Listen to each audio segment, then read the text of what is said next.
Ground వెలుపల ఉన్న వాళ్ళు ప్రతి ఒక్కరు కూడా టీవీలు చూసేవాళ్ళు, తర్వాత సోషల్ మీడియాలో పోస్టులు పెట్టేవాళ్ళు అందరూ కూడా జమీమా అద్భుతం చేసింది, జమీమా సూపర్గా కొట్టింది, జమీమా భారత టీంని గెలిపించేసిందని చెప్పి అప్పుడు విమర్శలు చేసినటువంటి నోటితోనే, తిట్టినటువంటి నోటితోనే ఆమెను పక్కన పెట్టిన వాళ్ళు కూడా తల దించుకునేలా, మనం తప్పు చేశాం, జమీమా అంటే ఇదే అని చెప్పి వాళ్ళు కూడా ప్రశంసించినటువంటి పరిస్థితి. తిట్టిన నోటితోనే మళ్ళీ అద్భుతంగా ఆడావు జమీమా అని ప్రశంసలు తీసుకున్నటువంటి పరిస్థితి ఉంది. మరోవైపు కెప్టెన్ హర్మన్ ప్రీత్ కౌర్తో కలిసి అద్భుతమైనటువంటి భాగస్వామ్యాన్ని నెలకొల్పింది.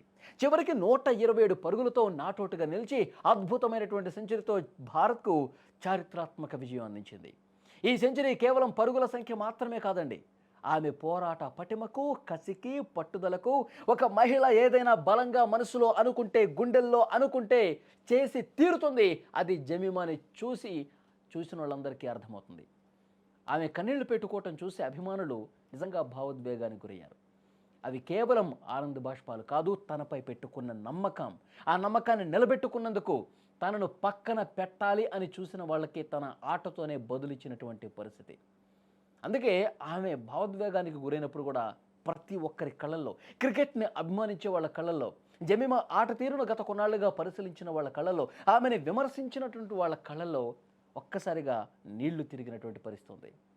శభాష్ బేటా, అద్భుతంగా ఆడావు, ఎన్నో ఏళ్ల కళ భారత్ కప్పు సాధించాలని, దాన్ని ఒక్క అడుగు దూరంలో నిలిపావు, చాలా అద్భుతంగా ఆడావు అని చెప్పి ప్రశంసిస్తుంటే ప్రతి ఒక్కరూ కూడా ఆనందంతో ఈ విజయాన్ని పంచుకున్నటువంటి పరిస్థితి ఉంది.